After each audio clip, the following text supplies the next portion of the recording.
Hi everybody, it's Rebecca Robbins, Mindshaper SLP here with another edition of Find It Out Friday. Now if you tuned in last week, you'll know that I started a new video series about all of the different components that go into our child's language. And when they come to speech, they're not just learning how to say their speech sounds, but there's a whole big realm of what goes into a child learning to talk, any child learning to talk. So if you didn't watch last week's video, go back, watch that one first because it'll be a good intro to this one. And we also talked about manding, which we learned was requesting in B.F. Skinner's verbal behavior analysis language. And today we are going to be talking, and that requesting is an expressive language skill. So we also learned that expressive language is how well you're expressing the thoughts and ideas in your head and are able to communicate your own thoughts and ideas. And receptive language is how well you understand what is being said to you. And interestingly enough, I realized I didn't mention this in last week's video. Those two aspects of language are actually housed in two separate areas of the brain. They're in two completely different lobes of the brain. Whereas expressive language is in the frontal lobe and receptive language is in the temporal lobe. So it is possible, like if you think about adults that have strokes or head injury, it is possible for one area, like receptive language, to be impacted and their expressive language is fine, or vice versa. So just a little interesting tidbit or fact about how our language is housed in our brain. And today we're going to be talking about another expressive language skill that we address in speech therapy. It's one that's high on the priority list, and that's tacting. T-A-C-T, tact. What does that mean? That is a label. That's it. That's all that it means. B.F. Skinner calls them tacts, and it is one of the verbal operants that he addresses. So what I'm going to do today is break down the elements of what a tact looks like as a child is developing language from birth to age 4. I'm going to use the VB map levels and their milestones to kind of structure this talk and to give you a sense of where a child should be in developing their tacts during that age frame. And again, this is chronological, typical development, but maybe your child is still functioning in developing those tacts. So don't let the age range kind of deter you here. Just look at where your child is functioning in terms of this skill, and then that'll be a good indicator of where they are and where they need to go. So a tact, like I said, is a label. So at the most basic level, you're just naming items, naming pictures. And of course, it's easier to label a real object than it is to label a picture. So when we start with a child in therapy, maybe a child that's just developing their language, we're going to start at the object level. So cup. And I'm not going to teach them mug at this point. I'm just going to teach them cup. This is a cup. And then as the child gets a little more cognitively advanced with their language, we move to pictures. So now this is a cup. So that's it. That's a tact. What's this? Cup. What's this? Cup. So that is the most basic level of tacting, and starting with nouns or items or objects. And at a level 1 skill on the VB map, so it starts with teaching the child how to label things that they're motivated by. So things that they might want to request, but they're not using this as a request. They're using it just to comment or label what they're seeing. So this is the difference between a child saying ball because they want the ball. That's a mand, that's a request. Or saying ball, and they point and they just see a ball and they say ball, and they're just labeling it. So we start with reinforcing items, and then at the end of level 1, which ranges from 0 to 18 months developmentally, the child should have 10 common object labels. So not reinforcing items, but common objects like cup, things that they would encounter in their day-to-day life. So cup, shoe, nose, body parts, things like that. So that's 0 to 18 months. And by 18 months, just 10 of them. And then as we move into level 2, we start targeting nouns and verbs with our labels. So we can label all different parts of speech. We can label nouns, we can label verbs, we can label adjectives.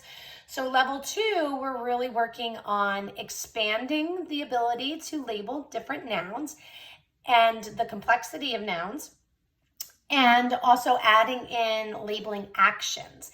And this is really important because when the child is able to label actions and is able to use verbs expressively in their speech, that's when they can really start building phrases and sentences. Because if you think about it, we don't just go around labeling objects. We use verbs to talk about what we see and what we want to say. A verb is a basic building block of any basic sentence. So this is a really important skill. Level 2 ranges from 18 to 30 months, so that's about 2.5 years old at the end of level 2. And it starts with labeling 25 calming items, and then it starts working on making sure that the child is able to generalize their tags or label that they have. So for instance, if they have a label of cup, they're able to label any cup. It doesn't matter. It doesn't have to be the specific cup that we use to train the label. It could be any cup that they come encounter with. So the fact that this is a cup and this is a cup. So that's really, really important for our kids on the spectrum because generalizing is challenged for them. And generalizing is just the ability to apply a learned skill to other examples of that same skill. So this is really important, and sometimes the kids will just get it on their own and they'll be able to generalize a label all on their own, and other times we really do have to do our job, and this is part of what I do in the therapy room, in offering a lot of different examples of a particular label so that they can know that the blue cup is a cup, the tall cup is a cup, the clear glass can also be called a cup. So that's another big part of a level 2 skill with tacting is being able to generalize. And then we start with the actions. And at a level 2, we're starting with just 10 actions that they can label. And then we start building 2-word phrases of putting actions with objects together. So now we're not just saying cup, we're saying drink cup or hold cup. So that's like if I show a picture of somebody, like say I took a picture of myself holding this cup and I held it up to a child and said, what is she doing? Holding cup, drinking coffee. So we're pairing action with a noun, and that's part of tacting. And at the end of level 2, a child should have 200 labels. So that's not just nouns, it's nouns. It's going to be mostly nouns and verbs.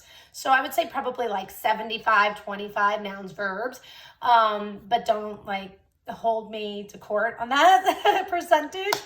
But it could be other parts of speech too. But 200 by the age of 30 months in typical development. But before we can say a child is into a level 3 with a tacting skill, they need to be able to have 200 tacts and be generalizing those to many examples of whatever tact they're using or label. So then we move into tacting as a level 3 skill. And we now want the child to be able to label or tact the color, the function, and the shape of an item. So the first milestone in level 3 is just to do that for 5 items. So let me give you an example. So this is a blue cup, and we drink out of it. So if a child can do all of that, then they really have a good understanding of what a cup is. It's a white chicken that lays eggs. There we go. This is a blue shirt that we wear. And then the shape. We could say this is an oval table. An oval table, it's brown, and we put things on it. So that's tacting the color, the shape, and the function. And then in level 3, kids start labeling prepositions, so location of items and how they are in relation to other items in the environment. And then more advanced adjectives beyond colors and shapes, and then using complete sentences to tact. So that's like saying, I see the ball rather than ball. So now we're going into a 30 to 48 years old range in typical development. So we're talking 2.5 to 4 years old. So we really want our kids to be expanding their utterances at this point. So the second to last milestone in the VB map for tacting is to tact with complete sentences of at least 4 words. And then the final milestone to be able to complete all of the levels of tacting in the VB map is 1,000 tacts. And that sounds like a lot, but when you're reaching the level where you're able to, or the child's able to talk about objects with colors and shapes and prepositions, they're talking quite a bit at that point, and it's getting those 1,000 tacts. Once you get that ball rolling, it's really not as daunting as it sounds with the number 1,000. So there you go. Tacting is labeling, and that is another expressive language skill. It is hugely important because it really helps our children develop a wide breadth of vocabulary to use so that they can speak.